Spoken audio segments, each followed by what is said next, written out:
Hello, everybody. Welcome back. If you've listened to the previous episodes, and welcome to, if you join us for the first time, the 5GUYS1PODCAst. Quick message before we start. We just wanted to express during this time our support for the Black Lives Matters movement and all black people, not just in America, but globally, who are having to face racism on a daily basis. It's an issue which is very much prominent and has, of course, been brought to light, especially so in the past couple of weeks. So, yeah, we just want to express our support for that. And enough is enough. It's not just good enough to not be racist. You need to be proactively speaking up about these issues. And either later this week or sometime next week, we're going to be doing a whole podcast dedicated to the Black Lives Matter movement and discussing topics around that area.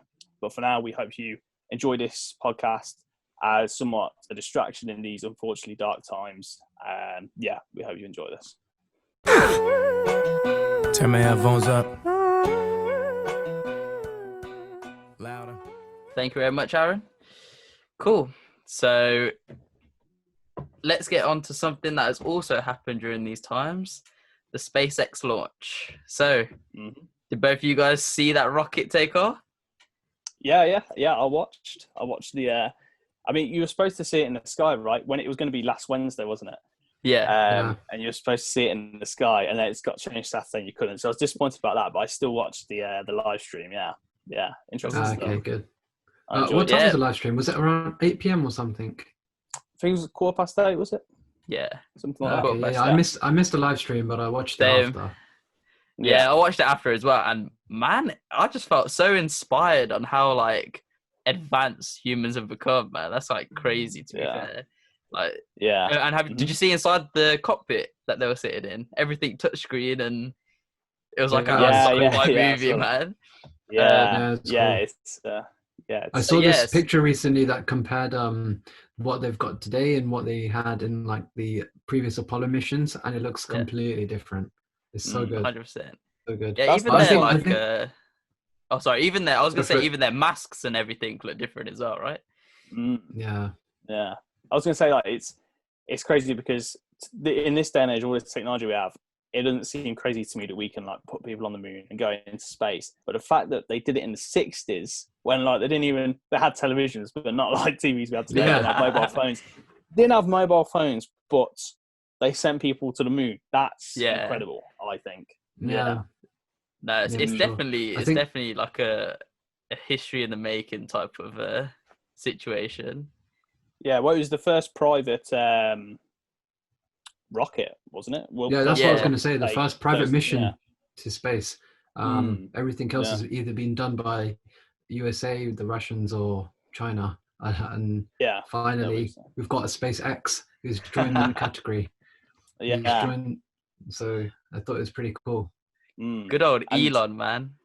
Yeah, man. Yeah, that's what I was about to say. Apparently, his whole reason for starting SpaceX was essentially just thought he could do it cheaper than NASA. That's what I read somewhere.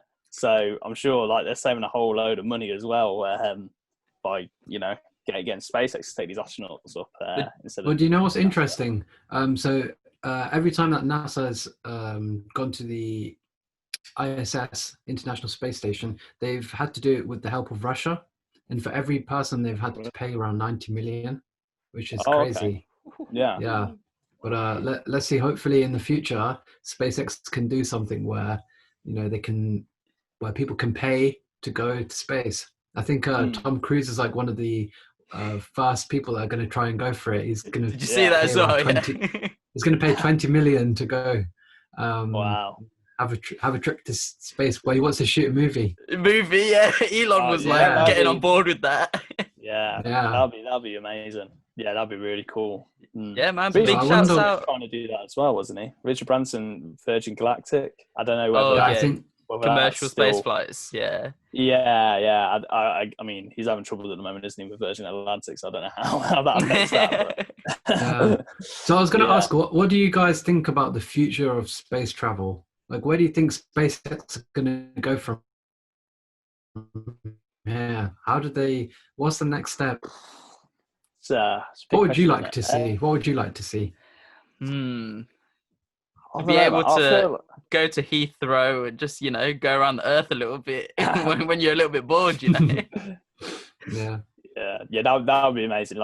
If I got the, I mean, if anybody got the opportunity to go to space, you wouldn't take it, right? But yeah, like if within our lifetime it gets to a point where for a certain amount of money that's not ridiculous, you can go into space, then 100% that's definitely going to be on my list of things to do. I mean, you can't even imagine, right? Like looking at the Earth from like a third party perspective, because when you're only seeing it like in terms of you're on the Earth. So yeah, that'd be incredible.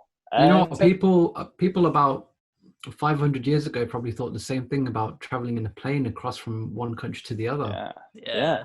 We're in that situation right now where we're thinking, how can there be a rocket that's got 1,000 seats that people can book and just sit in and fly around the world? Like, people are like, nah, that's not real. You can't have that. And then we just make it reality, man. Yeah, imagine.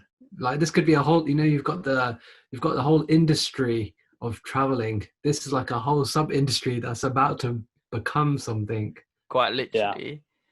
So do you guys believe in like aliens and stuff there? Do you think, if you're going to be flying around, are you going to see some UFOs? If you go to the moon, are you going to see some, like, imagine you land on the moon, and you see an alien. Like, what's the first thing you do, man? Probably go straight back in. Take a picture of it. Watch does it for the gram, innit? Yeah. He'll fit it nicely into his feed somehow. Yeah. Yeah. That's a good idea. I think really it's not, I don't know if it's inevitable, but I think like almost certainly there's life out there, right, within our galaxy. Like, because I struggle to believe that we're the only planet that has the conditions to breed like life forms like that. I don't think. Well, I don't know if it's in our galaxy, but I definitely agree that there might be some sort of life form in a different galaxy, because you need to remember there's billions and billions of galaxies, isn't there? Yeah, absolutely. I don't even think we've explored our own one fully yet, have we? We've just explored the solar system and like a bit more, but we haven't even seen the true depth of what space even is, and it's ever expanding as well. So it's getting bigger.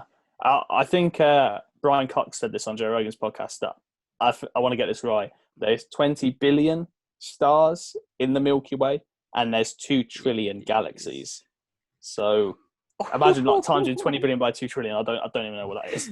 Mate, what numbers? No, you can't. Probably Jeff Bezos has more money than that, but I don't know. You can't comprehend these numbers, can you? Yeah, exactly. Like, it's crazy. But that's what I was going to say. I feel like, yes, there's life, but it's nowhere close to us, because if it was close to us, it would have bumped into us at some point. But we've only been on this. I say we've only been on this Earth. Yeah, humans have only been on this Earth for a short time, and in terms of like modern society where we actually know what's going on in space, like that's such a small period. So maybe it's around the window, bro. Maybe 25 years down the line, 100 years, 1,000 years down the line, who knows? I definitely reckon it's going to be in our lifetime. I think with the technology advancement, and when we think about it, we're only like 20, like 22 type of thing. So like a fifth of our way through our life. The amount of technological advancement that's going to occur is going to be crazy, to the point like we're seeing stuff now where we're seeing more things in the sky that are unusual. Like, what's this? Could it be the Starlink, or could it be like a UFO? And and like the government are now like releasing footage that's been like recorded before, and like confirming that they are UFOs, or they're calling it something else, right? But yeah, I definitely think in our lifetime we'll see an ET, man. Yeah, I think it would be like movies have given us a very kind of like almost like a template of what we expect an alien to look like. Like, 100%. They're probably not going to look anything like that. They might look. It'd be really scary if they look like us, right? But like, they might look like just kind of like animals that you'd find in the rainforest or in a desert. Okay. Anyway, I got 2 points off of that. Thought about that. I got 2 points off of that. So firstly, I watched this podcast, like Joe Rogan as well, and it was saying about how everything that has happened like on Earth and whatever, that it with all like biology, chemistry, and physics, that it should realistically could have occurred somewhere else, and it should be a reality somewhere else, right? So that movie Us, where it's like the black I'm assuming. family, and then they've got like an evil side to them and all of this stuff. Yeah. So it could be that. So we can bump into ourselves and we'll be like, oh, what the hell? And second of all, in the ocean, very deep down, there's like the weirdest creatures ever. Light is coming off their faces and all this stuff. So who knows, man? Who knows? That's one thing, man. That's one thing that, like, I think about. I always thought about that. Like, we're already going into space. I used to think it's like when we were younger. Like, we go into space, yet there's still so much about our own planet we don't know about. And part of me is like, before we, like, obviously, yes, like, it's important to, like, branch out and see what is out there in space. But I think it's kind of more important that we, like, actually know our know planet. Earth. Yeah, because the ocean is always something that's kind of like boggled my mind. I know that sounds stupid, but like when you look at the ocean, like I say, when you go on holiday, you just look at it. You look out there and you think, I can only see the surface. Everything you don't know what's down there. Like how deep the ocean is, like the depth of the ocean, it's greater than the height of Mount Everest. But, You know what I mean? Like, try and comprehend that, and it's so vast. Like the majority of the Earth's water. And like we don't know, So, we don't know. So what's the reason why people haven't been able to go down? Is it because of pressure? Is it because of like? I think the space is so vast, right? And I think some of it, is like from a practical standpoint, I guess it's difficult to. It's very difficult. Keep going down to the ocean. Create a submarine that's able to withstand like the pressure and conditions down there. Yeah. Yeah. I mean, it's so dark down there. Like I said, it is so vast. It's like exploring a whole another country that hasn't been touched, but it's not just the surface of that. Number one, that country is bigger than any other country in the world. But also, it's not just the surface of that country. It's taking that country and going up through the sky as well. But you can't see through the sky because it's water. You know what I mean? Like there's so much. Yeah. It seems like it seems like if you compare it though to like going to Mars, it seems like it would be such an easier task to do. You'd think, wouldn't you? Yeah. I think Elon, like, man. Elon's, done this SpaceX thing. He's gonna get us to Mars like real quick. Yeah. Oh yeah. From my understanding, like we could put a man on Mars. Like, not want to say now. Like we could do it now, right? We have the technology to do it. About 5 minutes, I'm not sure entirely. I think there's like a number of challenges, right? That I think people like need to overcome before we can colonize Mars. I think like one of them is like. The fact is, right, we can get someone to Mars, right? Doing that stuff is easy. It's like the small things that we don't really think about. For example, like how someone meant to get tissue paper to wipe their ass, when there's no trees. There's no trees. Yeah. So true. The logistics of it. Yeah. Bro, don't even be talking about getting toilet paper to Mars, but you can't even find it in Tesco, man.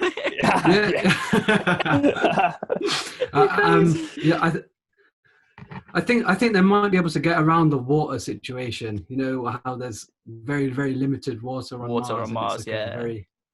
But I'm sure they'll think of something. They've got some crazy water recycling system in the International Space Station already. So I'm sure they'll figure out something. But it's the smaller things I just think about, like, these are the real things, real challenges that people will struggle with living on 100%. Mars. Getting to Mars, people will be able to do that. But living there, there's like just the gravity difference between Mars and Earth is such a big thing that people will like start getting problems with their hearts. People will start getting problems with their bones. Like, people even go to space and come back, they have problems with like their bone weakness and weakness. So but Aaron, man, you were mentioning like 2020s. You were mentioning that life and movies have become like a platform where we, start to imagine things. Like they set us up for what it could be in the future.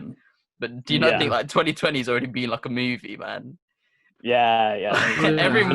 every month there's something new, man. And like not much in the way of positive stuff. Like it's all been kind of one disaster after another. One-sided. I read this tweet where essentially it just said that right now we're in history chapter book for the year 2070 or 2100 or whatever. Like people are going to study this year when they're in class. It's like the Spanish flu mixed in with the Great Depression in the 1920s, like mixed in with like 1968 in terms of like racial and anti-racist movements and all that stuff. Like it's just one thing on top of another. It's not going to be looked at as a positive year. I think it's going to be looked at as a year where hopefully we grew a lot and we learned like a revolutionary year, hopefully. Yeah. I saw this tweet and it said you guys wanted 2020 to be a movie, but you didn't pick which genre you wanted. Yeah. It's so true, man. It's so true. That is true. So that is true. So you guys, did you guys listen to the Kevin Hart podcast? Yeah. Yeah. I haven't yet. Yeah, it's recent with Joe Rogan. Yeah. And how he was talking about how life is a game. You know, it was very motivational. Talking of games, you know, we've got the PS5 coming out soon, the Xbox coming out soon. This guy, he's the best at transitions of all time. Segway master. All right, let's get onto that topic though. So shout outs to Elon and SpaceX, but it'll be a long time before we get to space. Or who knows? Who knows? Could be next year. Who knows? We'll see. We'll see. So what are your guys' impressions on the new PS5 and like what do you want from the consoles and the new upcoming consoles? I watched the. You're probably more of a gamer than me. Yeah, I wouldn't say I'm much of a gamer anymore, but I used to play a bit back in the day. But I watched some videos showing the graphics of the new PS5, and it looks insane. They've got these triangles that they're using as smaller pixels essentially, and it looks amazing. It looks like you're in real life in some places. So I think the graphics are definitely going to be updated to a different level, and I think they're going to keep getting better and better over the time. So there's a film, I've talked about this before, like Ready Player One, and how they have like VR goggles, and they're now just living their life through these VR goggles. You think that's where we're going to get to? Yeah, I was going to say that. I feel like I don't know too much about like the new PS5 and the new Xbox, but one thing that's like I think's crazy is how much VR is like expanded and growing, because my brother got a VR set for his PS4. I tried it. You know what he's been watching. Well, anyway, I was watching it was like a documentary on like Angel Falls, and honestly, like it was obviously nothing like actually being there, but you still got a little element of what it would like to be there. Yeah, and like I did find that amazing. It was a lot more real, like I said, far from like the real thing, but it was still a lot more real than I thought it would be, and a lot more real than just watching a video, because you're kind of like there. And I think 100% people are going to start living their lives through virtual reality, I think, which me being a tech skeptic, I think like is maybe a bad thing, but maybe it's got benefits as well. Like maybe you could speak about this, Wadge, things like surgery and stuff. You can like practice surgery through VR. Maybe it'll help train doctors and that kind of thing. So I think VR really, I think that's the way that things. I think it's so cool to get that full perspective of vision. You know, you're not just looking at a screen, which is a square or a rectangle or whatever it is, right? You've got that full dynamic perspective. I really think that's so cool. Yeah. But you're right. It will be, but there will be there's positives and negatives to everything, isn't there? But I would hope that something like VR has more positives than negatives. Like you said, like things like training surgeons, that would be pretty cool. I think that's a good way of interacting with it. I don't know at the moment. I don't know exactly how they learn their training, apart from they do have some simulators, but I don't think I don't think they encompass a full VR experience where you can see everything. Yeah, I heard that they train on oranges. I don't know if that's just a myth.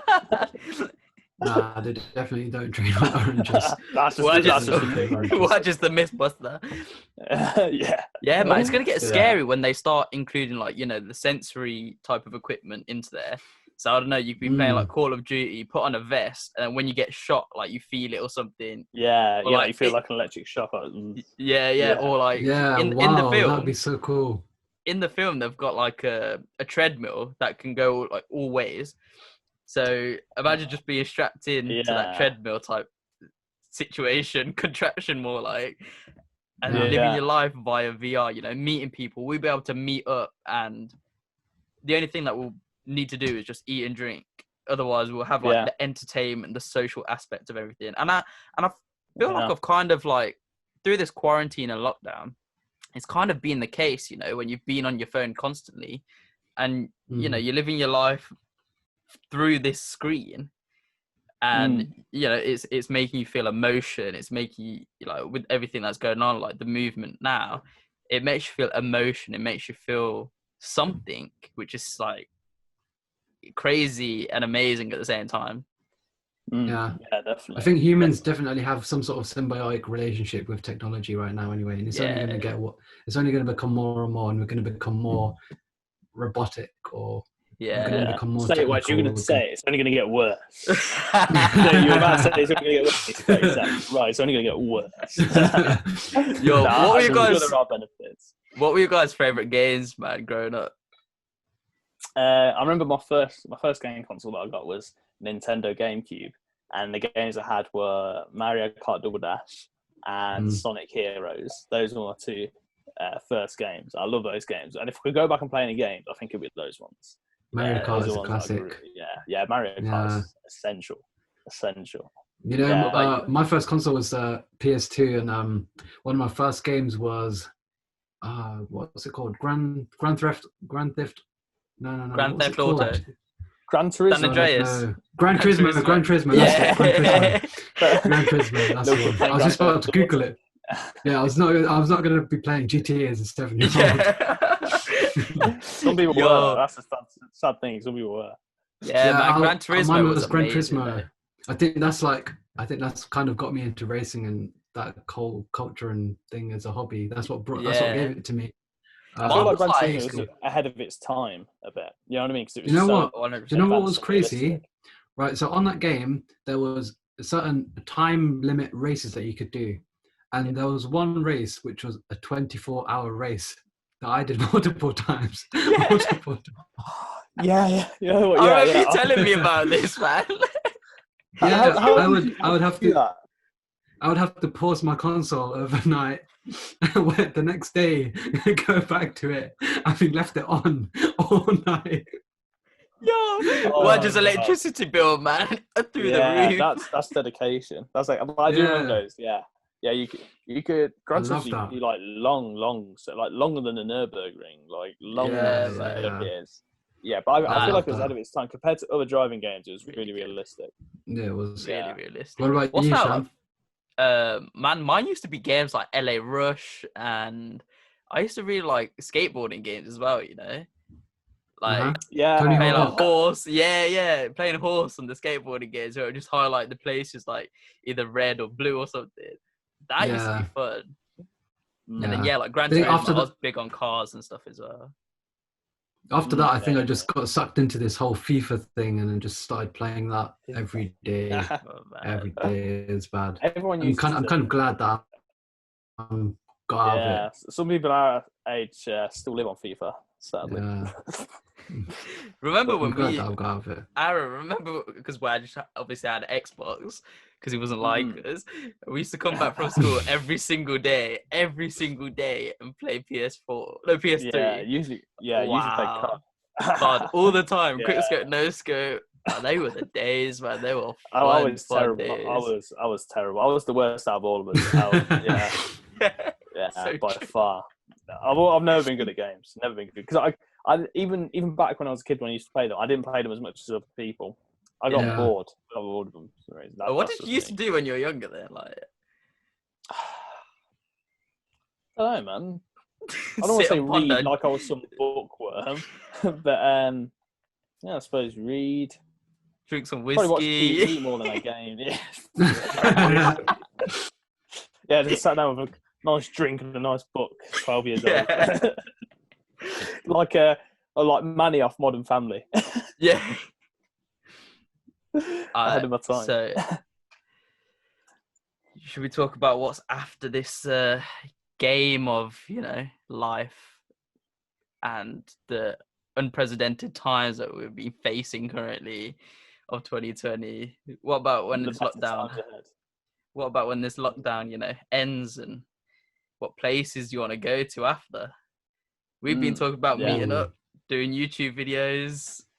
Yeah, I think we definitely need to start that ASAP. Yeah, 100%. But yeah, I think I've been thinking about this for a while. Like, I'm wondering how are people going to change after lockdown opens? Because for a fact, not the number of people going to places like bars, clubs, cinemas, concerts, football games, they're going to reduce significantly because people aren't going to feel comfortable doing that straight away. It's going to take time before things go back to normal. So I just wonder how all these industries are going to work. And one thing that I was thinking about it was, the tourism industry. What's going to happen? How are people going to go on holiday? Are people still going to be like? What are people's thoughts about it? What do you guys think? Yeah, you think holidays are going to be back to normal pretty soon, or people have been stuck indoors for so long, haven't they? People are craving to go outdoors, but at the same time, I definitely think. Yeah, I definitely think that human interaction alone is going to be weird. Like even just handshaking and stuff like that. Like I shook my hand with a man. I shook my hand with a man, and it felt weird. Like it felt like I just committed a crime or something. Like it was really weird. Yeah, honestly, I was like, that's gonna feel weird. I didn't even cluck. Like, so firstly, I think human interactions that's gonna be like needed to sort out, and it's okay to like stand next to each other type of thing, and I think tourism especially, and people are gonna want that reassurance and safety. Like it's going to be those risk takers and maybe those influencers that go on their first holidays, and kind of set the confidence in other people to go. After that, I think it should get back to normal, and maybe hygiene being like a really, really major priority, especially through like public places like cinemas, airports, stadiums, and all this stuff. Yeah. I don't know, man. I think confidence is going to recover really quickly. Like you see all these things about the beaches have been flooded with people. I think people have forgotten about how serious this thing was. Obviously, it's on the decline, but like I'm in the camp of safety over, over freedom. A lot of people are talking about, you can't keep us inside. Well, it's for a reason. That's my honest perspective. It's for a reason. Yeah. And I personally think the lockdown shouldn't have been eased so quickly. I'm worried about there being a second peak. But people have kind of shown that they're not too bothered, really. Like everyone's kind of acting like everything's back to normal. So I think confidence is going to recover real quick, especially for tourism. Yeah, but I don't think I'm going to go away this summer. I had plans to, I wanted to go to Rome for my birthday this year. That's not going to happen. I'm kind of postponing all of my holidays in terms of going abroad for next year. Yeah, makes sense. No, I think it'll be interesting just to see how a lot of these companies, EasyJet, whatever, even things like Airbnb, how they're going to recover from this, because they've suffered quite a lot. So I wonder how that's going to play out. Personally, I think that the industry is going to suffer for quite a long time. I don't think people are going to be back to normal completely. Obviously, there are going to be some of those people, like you said, the risk takers, that are going to be happy to just jump on a plane the first day that it opens up again. But I think generally you won't find flights completely full to the max. And it's going to be probably social distancing on the flight as well. Yeah, that's going to be difficult. Well, I don't think people can do that. It's not possible. You can't social distance on a flight. Yeah, true. To be fair. So we'll see exactly once you guys do start, traveling again though, what are your top 3 places to go? Nice segue, Aaron. Yeah. Top 3 places. Let's put it this way, actually. Like, okay, so maybe you could give like places that you want to go to, say, next year, which are kind of like within your budget range, or like you can give like throughout your life 3 places you want to hit. Like before you die, I suppose. Like, deep. You know what I mean? Like your dream places that you want to go. You know what? I really want to go to Monaco for the Formula One specifically. So I originally did kind of make plans for this year, but obviously got cancelled. So next year, hopefully, if things have opened up, then that'd be a dream. That'd be a Go dream for the me. F1 as well, Wedge. Yeah, that's what I would go for. Yeah. The parties on F1 weekend would be insane. You know, like the yacht parties and Ooh, stuff. on the yacht parties, dude. bro. The whole weekend is a movie. It's meant to We be should make one of the lads. best We should make experiences. a lads holiday out of it. Innit?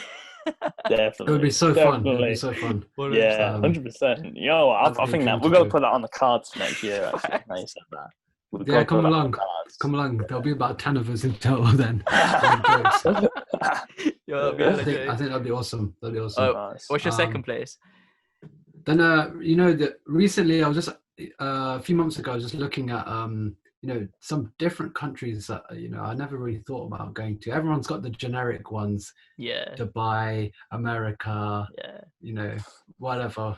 Yeah. But you know, there's some countries that don't really have that much of a travel industry behind them. They don't really have that much of a travel influence behind them. So I was looking at Azerbaijan, and I thought that looked pretty cool. Going to Baku, the capital. A nice different European city. Yeah. Thought that'd be cool. Yeah. So you know, I'll check it out. And then I guess like long-term wise, I think I'd like to travel to a lot of poorer, less economically developed countries. Hopefully one day I can become a surgeon of some sort or some sort of specialist doctor where I can go and regularly visit these countries and like help people out. Very nice. Yeah, that'd be cool. Yeah. Do you want to go, Sham, or should I? I'll go. I think in terms of kind of like budgetable ones, like Rome is definitely somewhere. Like I said, I wanted to go there for my birthday this year. Rome, definitely for the food more than anything. Oh, mate, pizzas are spaghetti. Yeah. Pasta. Yeah, that'd be really nice. For the food, like I said, for the food more than anything. Full of carbs, Aaron. Full of carbs. That's right. Lots of few carbs here and there. Yeah, you're right. A lot of weight would be gained over your weekend. But other than Rome, in terms of like near future, not too sure. Not too sure in terms of near future, but like long term, like a bit cliche, but like the Bahamas or like Bora Bora. I mean, I'm a beach kind of person. I prefer beach holidays more than anything. So all of those, like the best beach spots, they're the ones that I want to hit. Like I said, very cliche, but it's like Bora Bora, the Bahamas, and then something a bit different. I want to go to like Chile or Argentina. I'd probably like end up doing both in the same trip if I went. Yeah. I just think it's a country down there, like Patagonia. Yeah, and then Patagonia. It looks really beautiful down there. Really beautiful country. I remember when Top Gear went there. It was when James and Richard was still Top Gear, not the movie. No, Grand Tour. Yeah, yeah. I remember they went down there, and I thought that just looks like a really beautiful country. Yeah, they have nice wine down there as well, so I'll trust him. Aaron and his drinks, man. Attend the AA meeting, bro. I'd say for my places, now that Waj mentioned Monaco, we got to talk about this afterwards and actually like plan it. But yeah, like Monaco, and then I want to go to like ski resorts as well. So like maybe the Alps or like Colorado or something like that. That would be really interesting. 100%. You mentioned around Christmas as well. Oh, 100% with the vibes and everything. And then Aaron, you mentioned like Bahamas. I remember that was my first holiday, and I would totally go back. Like it was the best holiday ever. So what makes it really, really that good? What makes it the best? It was the whole like. First, it was all inclusive, so like drinks, food, whatever. Banging. All right, let's talk about this holiday. Yeah, I had my own boat in the swimming pool. It was like this yellow boat, and you rode it like this on wheels and stuff. And it had, how old were you when you went? 6. Yeah. And then there was like a swim up bar, obviously, so it served non-alcoholic drinks. What a shame, Aaron. But they gave me one. They gave me one with alcohol in, and I was like, "Oh, this tastes funny." And then I gave it to my parents, and they're like, "Yeah, there's definitely alcohol in there like this." And then at 6 years old, then we went to like Atlantis. They went to like Atlantis on a speedboat. which I got to drive as well, and it was yellow. That represented my boat in the swimming pool.